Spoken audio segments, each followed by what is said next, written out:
On a remote Japanese island in the early 17th century, history recorded a duel that lasted only moments but carried a lesson most people still fail to understand centuries later. The island was silent at dawn, the sea unmoving, the air heavy with expectation. One warrior arrived exactly on time, dressed immaculately, blade polished until it reflected the sky itself. Every movement he made carried the confidence of someone who had rehearsed this moment 1,000 times in his mind. His stance was perfect, his breathing measured, his preparation absolute. He represented discipline as most people imagine it, flawless planning, strict routines, and total control. Hours passed. The sun climbed higher. Then, unexpectedly, the second warrior appeared late. He looked unkempt, exhausted, almost careless. His weapon was not even a proper sword, but a roughly carved piece of wood shaped during the journey. To any observer, the outcome seemed obvious. One man had perfected preparation. The other looked like he hadn't prepared at all. The duel ended almost instantly. The perfectly prepared warrior fell. The late one walked away alive. What killed the first man was not a lack of talent. It was his dependence on perfection. What saved the second was his willingness to act inside chaos instead of waiting for ideal conditions. Most people misunderstand discipline because they confuse it with control. They believe that if they design the perfect routine, plan every hour, optimize every habit, and eliminate all uncertainty, success will naturally follow. But this belief quietly becomes a trap. Planning begins to replace action. Preparation becomes a hiding place. The mind feels productive while avoiding the discomfort of beginning. Days turn into weeks, weeks into months, and nothing actually changes. The truth is uncomfortable, the routine you keep refining may be the very reason you never start. Discipline is not born from flawless structure. It is forged in movement, friction, and repeated correction. Real progress begins when action starts before clarity exists. Long before productivity books and morning routines, warriors learned this lesson the hard way. They did not wait to feel ready. They trained in rain, hunger, exhaustion, and uncertainty. Their routines were not clean or elegant at the beginning. They were crude, imperfect, and often painful. But through action, patterns emerged. Through repetition, structure formed. What worked stayed. What failed disappeared. The routine evolved from reality, not imagination. This is why those warriors adapted faster than their opponents. While others tried to execute perfect plans, they adjusted in real time. Modern life encourages the opposite. You are taught to research endlessly, plan carefully, and delay action until conditions feel right. You are told that discipline should feel controlled, comfortable, and optimized. But the mind uses this as protection against failure. If you never start, you never fail. If you keep preparing, you can tell yourself you are almost ready. Yet readiness never arrives, because readiness is not a feeling, it is a result. It is built through action, not before it. The ancient lesson hidden inside that forgotten duel is simple but brutal: discipline is not created by thinking harder, planning better, or waiting longer. It is created by starting before you feel prepared and allowing consistency to shape competence. The warrior who survives is not the one with the cleanest plan, but the one who moves first and adapts fastest. This is the foundation of a routine that actually works, not perfection, but momentum. She arrived in the northern mountains with ambition burning hotter than the winter air. At 23, she carried her father's name, his unfinished legacy, and a belief that mastery came from doing everything correctly from the start. The village was small, quiet, and disciplined, the kind of place where warriors trained before sunrise and returned bruised and silent at night. She rented a modest hut near the edge of the forest and promised herself that this would be the beginning of her transformation. But days passed, then weeks, then months, and the beginning never arrived. Instead of training, she planned. Instead of acting, she prepared. Her walls slowly disappeared beneath papers filled with schedules, optimized routines, training timelines, and beautifully structured systems designed to guarantee success. Each plan felt responsible. Each adjustment felt intelligent. And each one delayed the moment that mattered. Every week followed the same rhythm. Monday arrived with determination. This would be the week. But by morning, doubt slipped in disguised as logic. One more day of preparation would make the start stronger. Tuesday brought research. Wednesday demanded organization. Thursday required observation. Friday felt like a poor time to begin. The solution was always the same: next week. The plan was never wrong, only incomplete. Months vanished without a single true training session. Meanwhile, others in the village progressed quietly. They were less educated, less systematic, and far less prepared, yet every day they showed up. Their movements grew sharper, their bodies stronger, their confidence earned through repetition rather than theory. She noticed the gap growing but convinced herself she would surpass them once her preparation was finished. What she didn't recognize was that preparation had become her identity. It protected her from embarrassment, from failure, from looking foolish as a beginner. As long as she was planning, she could believe she was disciplined. As long as she hadn't started, she couldn't fail. This illusion of control felt safer than action. It was easier to design a perfect routine than to step into imperfect reality. Her intelligence became her excuse. Her standards became her prison. The village elder noticed. He watched her pass by the training grounds day after day without ever stepping inside. One evening, he called her to his home and asked a simple question. "After all this time, what have you learned?" She proudly unfolded her plans, explaining her systems, her structure, her long-term vision.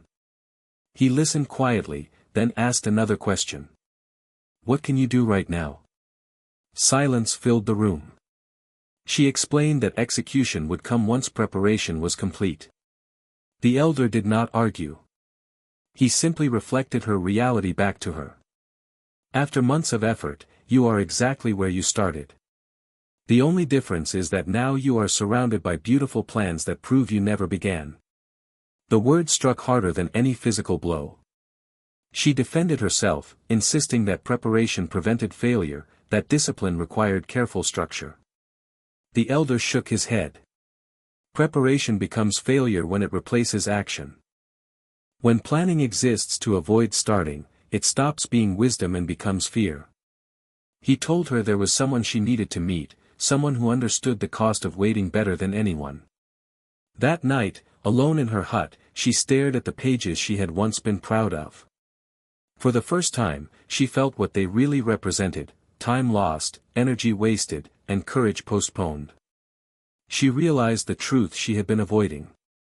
Discipline was not missing from her life. Action was. The next morning, before the sun had fully risen, the elder led her up a narrow mountain path that cut through snow-covered trees and sharp stone.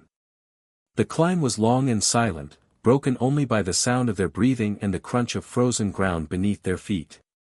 She assumed they were going to a hidden dojo or a place of formal instruction, but instead they arrived at a small cave carved into the rock, crude and isolated. Inside sat an old man with a scarred face and missing fingers, his posture relaxed but alert, as if his body remembered danger even in stillness. This was the man the elder had spoken of. A warrior who had once been gifted, respected, and feared, now living far from recognition. The elder introduced her and left without explanation. The old man studied her carefully, not with curiosity, but with understanding. He did not ask why she had come. He already knew. He spoke first, blunt and unsparing. "You hide behind preparation," he said. "You wear planning like armor because beginning feels dangerous." She bristled at the accusation, insisting that she was being strategic, disciplined, and thorough. He shook his head. "Strategy without action is fear pretending to be wisdom." He held up his damaged hand. "Every scar here came from starting before I felt ready. Every mistake taught me something no plan ever could. I learned through injury what others try to avoid learning through action. He told her his story not as a confession, but as a warning. In his youth, he had been considered exceptional. Strong, intelligent, naturally skilled. His teachers believed he would become legendary if he applied himself correctly. So he did what disciplined people are praised for doing. He studied relentlessly, memorized every form, planned every training session, and refined his technique until it looked flawless in controlled practice. When his first real duel arrived, he prepared for months. He visualized every possible outcome, rehearsed every response, and believed nothing could surprise him. The duel ended in seconds. Faced with an opponent who acted without hesitation, his perfect plan collapsed. He froze, searching his mind for the correct response while reality moved faster than thought. He survived, but something inside him broke. Instead of learning the right lesson, he doubled down on preparation. He convinced himself that the failure meant he hadn't planned enough. He spent years refining strategies for a future opportunity that never came, because he never allowed himself to step back into uncertainty. Planning gave him the illusion of progress without risk. Over time, it replaced his courage. By the time he realized what had happened, his path as a warrior was already over. Living alone in the mountains, he watched others pass through. Fighters who were clumsy, unrefined, and imperfect, but willing. They acted, failed, adjusted, and returned stronger each time. They did not wait to feel ready. They became ready by moving. That was the truth formal training often hides because it contradicts the romance of mastery. Real skill is not born in theory. It is forged through repeated imperfection. He looked at her and spoke with quiet intensity. You think planning protects you from failure. It protects you from growth. Beginning is vulnerable. Being bad at something hurts the ego. Planning allows you to feel disciplined without risking that pain. But every day you delay is a day your skill remains imaginary. The only way forward is the way you've been avoiding. He made her an offer. She would train with him for one winter. No elaborate systems. No long-term plans. No preparation beyond showing up. She would learn through immediate, imperfect action and constant correction. The method had a name, but the principle was simple: start now, adjust as you go. She hesitated, feeling the familiar urge to plan first. The old man smiled slightly. When do we begin? He asked. She opened her mouth to explain, then stopped. Now, she said. Exactly, he replied. Training began without ceremony, warning, or explanation. There was no schedule posted, no philosophy lecture, no demonstration of correct form. On the first morning, the old warrior simply stood in front of her and gave a single command. Strike. She hesitated, instinctively searching her memory for proper stance, correct grip, and ideal posture. She admitted she didn't know the right form yet. The response was immediate and uncompromising. Strike anyway. When she finally swung, it was awkward, unbalanced, and weak. The old man stepped aside with ease. Terrible, he said calmly. Again. Confused and embarrassed, she tried once more. Slightly better, but still wrong. He corrected only one thing at a time. Widen your stance. Again. Rotate your hips. Again. Look at the target, not the weapon. Again. There was no praise, no criticism beyond what was necessary. Just action, correction, repetition. Within minutes, her body began to change. Not in strength, but in understanding. She wasn't memorizing instructions. She was discovering them through movement. After 20 minutes, she was exhausted, sweating in the cold air, her muscles burning. Yet something remarkable had happened. Her final strike, while far from refined, was undeniably better than the first. She felt it before she understood it. She asked what she had just learned. The answer was simple. You learned more in 20 minutes of bad action than in months of perfect planning. The days that followed were relentless in their simplicity. There was no allowance for preparation rituals. No reviewing notes. No visualizing outcomes. Each session began immediately and ended when the lesson was learned through fatigue and repetition. When she asked to understand the theory behind a movement, the answer was always the same. You will understand after your body does. When she tried to slow down to avoid mistakes, she was told mistakes were the lesson. Imperfection was not an obstacle. It was the mechanism. By the third day, her mind began to resist. The urge to regain control returned. After training, she started writing notes, attempting to organize what she had learned into a structured system. That evening, the old warrior found the papers and placed them into the fire without hesitation. She protested, insisting she was trying to improve efficiency. He shook his head. You're trying to feel safe. Planning is how you avoid uncertainty. But uncertainty is where growth lives. From that day forward, a rule was established.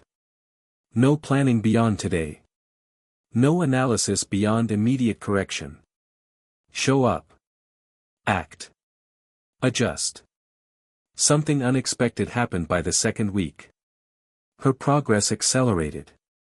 While students in formal training environments spent weeks refining stance before being allowed to strike, she had already made hundreds of imperfect strikes. Each one contained feedback. Each one taught her something real. Her movements were rough, but alive. Her reactions faster. She didn't think before moving. She moved and learned. Others trained cleanly but cautiously. She trained messily but continuously. The difference was not talent. It was exposure. Reality does not wait for perfection. By entering it immediately, she gained experience others postponed. The body adapted faster than the mind ever could.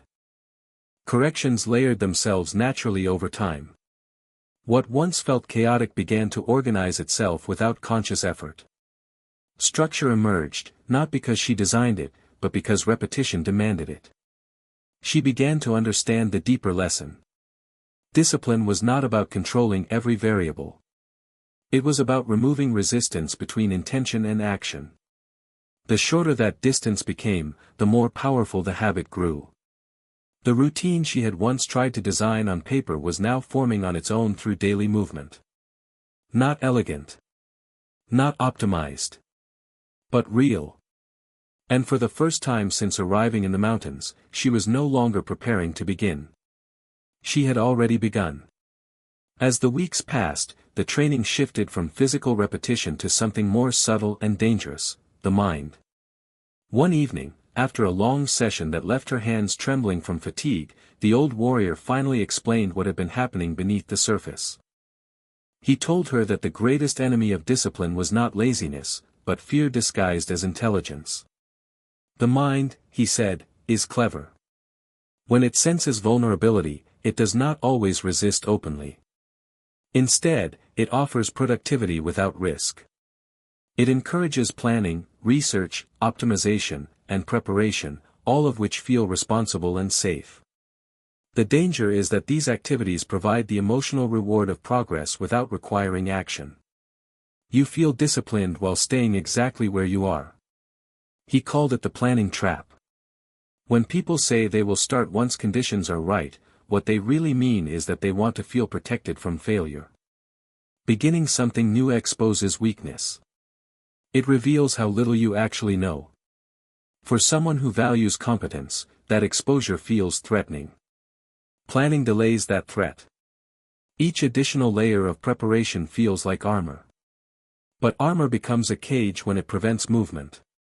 She recognized herself in every word. Her obsession with structure had never been about efficiency. It had been about control. As long as she controlled the process on paper, she didn't have to face the discomfort of reality. The realization was unsettling, but freeing. For the first time, she understood that her struggle wasn't unique.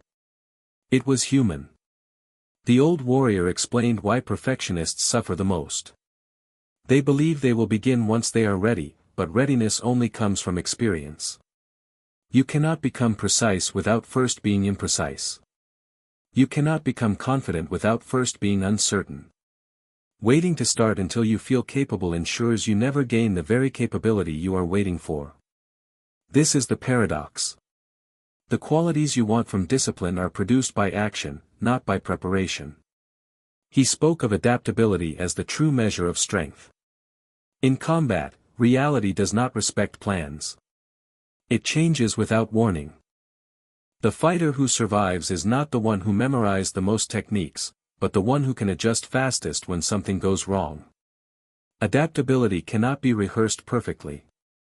It must be earned through exposure to failure. Every mistake trains the nervous system to respond faster next time. Every correction refines instinct. Planning alone cannot produce this. Only experience can. He compared the mind to water. When water flows, it finds its way around obstacles. When it is frozen in place, it shatters under pressure. Perfection freezes the mind. Action keeps it fluid. This is why people who start imperfectly often outperform those who wait. They accumulate feedback. They build resilience. They stop fearing mistakes because mistakes become familiar territory. Modern understanding would one day confirm this. The brain learns through iteration, not imagination. Visualizing success does little if the body has never felt failure. Neural pathways strengthen through doing, correcting, and repeating. Children learn quickly because they do not hesitate. They attempt, fail, and adjust without shame. Adults slow themselves down by demanding perfection before permission. The lesson settled deeply. Discipline was no longer something she tried to summon through motivation or structure. It was something she practiced through immediate engagement. Action created clarity. Clarity guided improvement. Improvement built confidence. The order mattered. She had spent years trying to reverse it. That night, as snow fell quietly outside the cave, she understood why so many people remain trapped in cycles of preparation. Planning feels safe. Starting feels dangerous. But safety never creates transformation. Only movement does. And movement, she now knew, begins before certainty arrives. By the third month, the results of this approach became impossible to ignore. What began as chaotic, uncomfortable training slowly transformed into something sharper, more responsive, and alive. She no longer moved like someone trying to remember instructions.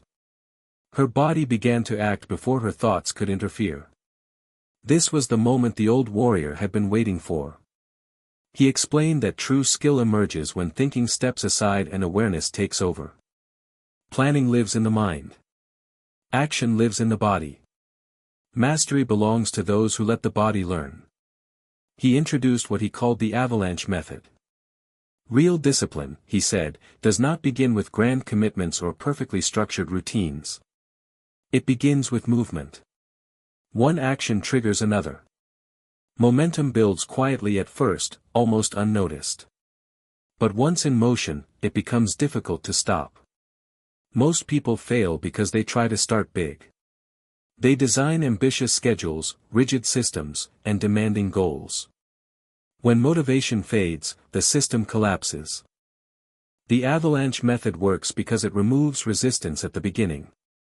You start small, immediately, and without conditions. Her only rule became brutally simple.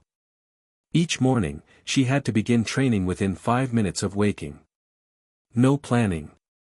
No preparation. No checking how she felt. The mind would protest, offering excuses disguised as logic. You should eat first. You should stretch properly. You should review yesterday's mistakes. None of it mattered. The rule existed to eliminate the space where hesitation could grow. Once the body was in motion, resistance dissolved. The effect was profound. Within days, training stopped feeling like a decision. It became automatic. Not easy, but inevitable. By removing choice, she removed struggle. She no longer negotiated with herself. She acted, then adjusted. Fatigue no longer stopped her. Soreness became part of the process. Mental fog lifted once movement began. Clarity, she learned, was not a prerequisite for action. It was a consequence of it. During evening meditation, something shifted internally. The same mind that once raced with plans and strategies now grew quiet. In that silence, understanding emerged naturally. She saw that her previous obsession with structure had been an attempt to predict and control an uncertain future. Action had freed her from that need. When you act daily, uncertainty loses its power. You are no longer waiting for life to begin. You are inside it. The old warrior explained that this teaching had existed across generations but was rarely spoken openly. Formal schools preferred systems, rules, and visible progress. Immediate action threatened those structures. It could not be packaged or sold easily. It demanded courage rather than compliance. Yet this was how real warriors were formed. They learned by exposure. By failure. By correction in motion. As weeks passed, something unexpected happened. Without planning it, a routine emerged. Her body discovered rhythms through repetition. Certain movements flowed naturally into others. Rest periods adjusted themselves based on real fatigue, not imagined limits. What she had once tried to design intellectually now formed organically. The routine was not perfect, but it was effective. It was built from reality rather than theory. This, he explained, was the secret most people never uncover. Structure is not something you impose at the beginning. It is something that emerges at the end. Those who wait to start until they have the perfect routine never reach this stage. Those who start messily and remain consistent allow structure to reveal itself over time. By letting go of control, she gained something far more powerful. Trust. Trust in the process. Trust in action. Trust that improvement would come not from thinking harder, but from showing up again tomorrow. Discipline was no longer forced. It flowed. She realized then that the greatest transformation had not been physical. It was psychological. She no longer needed permission to begin. She no longer feared being unready. Readiness, she understood, was something earned through motion. And motion had become her new foundation. Spring arrived, and with it came the moment that tested whether the lesson had truly taken root. Training in isolation is one thing. Facing real danger is another. One afternoon, 3 armed bandits entered the village, demanding food and supplies, their voices loud and careless, their confidence built on the fear they expected to see. The formal dojo students gathered nearby, whispering among themselves, discussing formations, timing, and strategy. They spoke urgently about planning the correct response. The longer they discussed, the bolder the bandits became. She did not join the discussion. She felt the familiar pull to analyze, to calculate every possible outcome, but she recognized it for what it was. Hesitation disguised as wisdom. Instead, she stepped forward before fear could assemble itself into thought. Her voice was calm, steady, and unraised when she told them to leave. The leader laughed, drawing his blade, confident that chaos favored experience. What followed was not elegance or flawless technique. It was immediate action. She moved without pausing to decide what move came next. Her body responded to what was in front of her, not to a plan formed seconds earlier. Each motion flowed into the next, shaped by feedback rather than intention. The bandit leader, skilled and aggressive, expected hesitation. Instead, he met pressure. Continuous, adaptive pressure that gave him no space to dominate. She made mistakes. Her footing slipped once. A strike went wider than intended. But she did not stop to correct them mentally. She corrected them physically, in real time. The leader began to retreat, surprised not by her skill, but by her refusal to freeze. Within moments, his confidence cracked. One decisive movement disarmed him, and the sudden reversal broke the will of the others. They fled without looking back. The village fell silent, stunned by what they had witnessed. She had trained for only a fraction of the time the others had, yet she had acted while they hesitated. The master approached her afterward, eyes filled with understanding rather than surprise. He said nothing at first. There was nothing left to explain. Later, the old warrior spoke quietly. He reminded her that the greatest danger is not the enemy in front of you, but the pause before action. That pause is where fear grows, where imagination magnifies risk, where perfect plans collapse under real pressure. She had crossed the threshold most never do. She had learned to trust movement over thought. That night, as the village returned to calm, she reflected on the moment. She had not felt fearless. Fear had been present, sharp and alive. The difference was that fear no longer dictated her behavior. She acted alongside it, not beneath it. This, she realized, was the real outcome of her training. Not bravery in the absence of fear, but courage in the presence of uncertainty. The lesson settled deeply. Action does not wait for confidence. Confidence is born from action. Those who plan endlessly seek safety before moving. Those who move create safety through experience. In that confrontation, she had not proven her strength. She had proven her willingness to begin, even when the outcome was unclear. And that willingness, she understood, was the foundation of every true warrior. In the weeks that followed, something subtle but powerful began to change, not just in her training, but in how she moved through life itself. The urgency to optimize disappeared. She no longer woke up thinking about what the perfect day should look like. She woke up and began. Some mornings her body felt strong, other mornings heavy and resistant, but the routine did not depend on mood anymore. Action came first, feelings followed later. Without realizing it, a daily structure formed around her. Not one she designed on paper, but one carved through repetition. She trained at dawn because her body had learned that movement felt easier before thought woke fully. She rested when fatigue demanded it, not when a schedule allowed it. She adjusted her practice based on feedback from the previous day, refining what worked, discarding what didn't. The routine lived and breathed. It evolved. And because it was born from reality, it held. This was the paradox she finally understood. The structure she once chased through obsessive planning could only appear after consistent action. Planning had promised certainty, but delivered paralysis. Action offered uncertainty, but produced momentum. Each day she began imperfectly, and each day she ended slightly better than before. Progress no longer felt dramatic, but it was undeniable.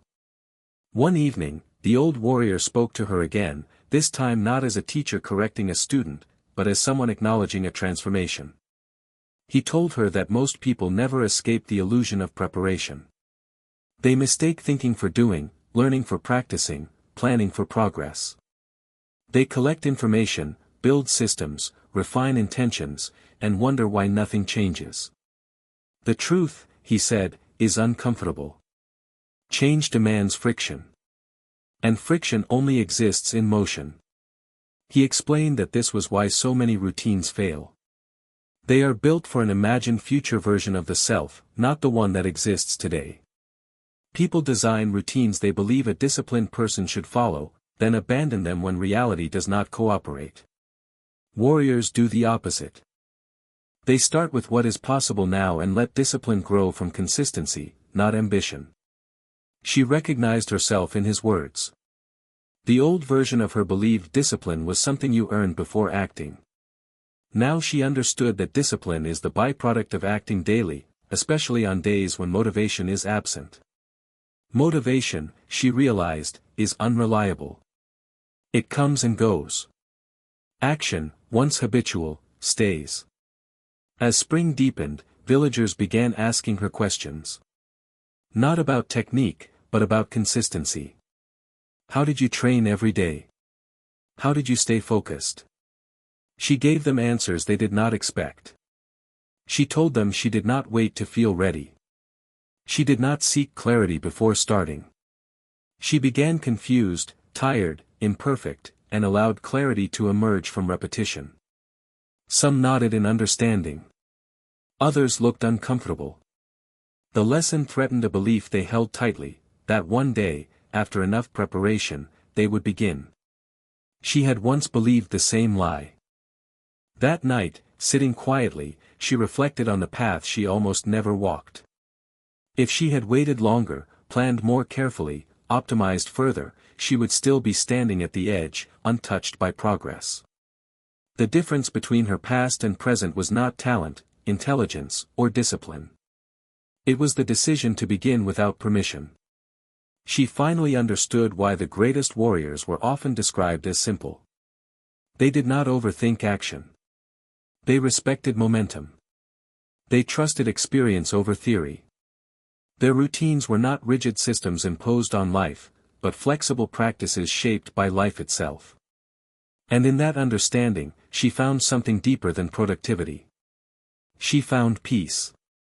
Not the comfort of certainty, but the calm that comes from knowing she would act regardless of uncertainty. The day no longer needed to be perfect. It only needed to begin. News arrived one morning carried by travelers from the coast. The long-awaited duel had finally happened.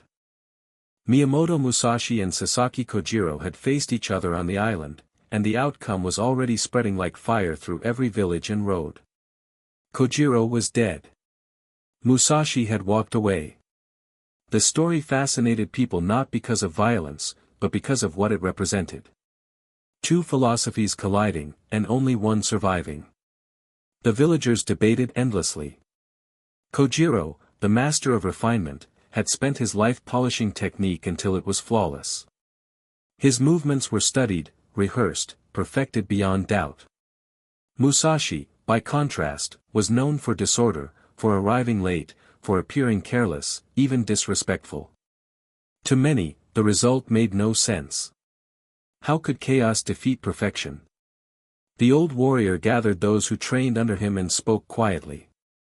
He explained that Kojiro arrived at the duel as a finished product. There was no room left for adaptation. His mastery was locked into form. Musashi arrived unfinished, and that was his advantage. He had shaped himself through countless imperfect encounters, learning how reality behaved when plans collapsed. He did not rely on preparation alone. He relied on responsiveness. He explained that the duel was decided before either man stepped onto the island. It was decided by how they lived every day. Kojiro refined. Musashi acted. One sought certainty before movement. The other moved and found certainty through motion. When chaos appeared, Kojiro's perfection had nowhere to go. Musashi flowed through it. She listened and felt no surprise. The lesson mirrored her own transformation too closely to ignore. The duel was not a historical anomaly. It was a pattern that repeated wherever humans faced uncertainty. Those who waited for perfect conditions fell behind. Those who moved early learned faster. The old warrior spoke of cost. The hidden cost of planning addiction.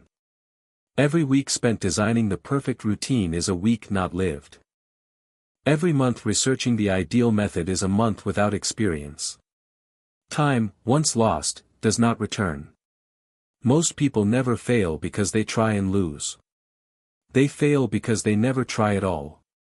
He turned to her and asked a simple question. If you could return to the day you arrived in this village, what would you do differently? She answered without hesitation. I would start immediately, badly, and learn faster. That was the truth most resisted. Starting badly feels dangerous. It exposes weakness. It invites judgment. But it also opens the door to growth. Waiting feels safe, but safety is expensive. It costs progress. As the gathering dispersed, she remained seated, watching the training grounds. She thought about how easily her life could have followed a different path. Years lost to planning. Confidence delayed indefinitely.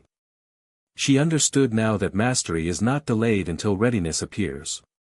Readiness appears after mastery begins to form. The duel between Musashi and Kojiro was more than history. It was a warning. Perfection cannot move fast enough to survive reality. Only those willing to begin before they are ready can adapt when it matters most. And in that truth, she found the final clarity she had once tried so desperately to plan. 2 years later, she stood in a small training ground at the edge of the village, no longer a student hiding behind plans, but a teacher shaped by experience. People came from nearby regions, carrying notebooks filled with schedules, diagrams, and carefully crafted routines. They arrived hopeful, certain that the right system would change their lives. She recognized the look immediately. It was the same one she once wore. One young man stepped forward, nervous but determined. He bowed and explained that he had spent months studying discipline, productivity, and warrior philosophy. He opened his notebook, eager to show her his perfectly structured routine. She closed it gently without reading a word. His confusion was immediate. She told him the truth without cruelty. Time spent planning is not neutral. It either supports action or replaces it. When it replaces it, it becomes the enemy. She handed him a practice sword and pointed toward a wooden post. Begin. He hesitated, explaining that he did not yet understand proper form. She repeated the instruction. He struck awkwardly. It was clumsy and weak. She nodded and told him to strike again. With each attempt, small corrections appeared naturally. Within minutes, his movement changed. His surprise mirrored her own from years earlier. She explained that discipline is not something you install into your life like a tool. It is something that emerges when action becomes non-negotiable. Waiting to feel ready is the most reliable way to stay stuck. The mind will always invent another reason to delay. The body, once in motion, learns faster than thought ever can. Her teaching was simple and uncomfortable. Start before you feel prepared. Fail without drama. Adjust immediately. Repeat daily. She warned them that clarity does not come first. Clarity is earned through repetition. Confidence is not the starting point. It is the result. As the students trained, she watched quietly. She thought of the winter that changed her life, of the cave, of the harsh lessons that stripped away her illusions. She understood now that most people do not need better routines. They need the courage to begin badly and continue anyway. Before they left, she spoke one final truth. The world does not reward perfect plans. It rewards those who act consistently under imperfect conditions. Every day you wait for readiness is a day you surrender to fear disguised as wisdom. Every day you act, even poorly, is a day you move closer to mastery. She turned away, leaving them to train. The lesson did not need repetition. Those who understood would begin. Those who did not would return to planning.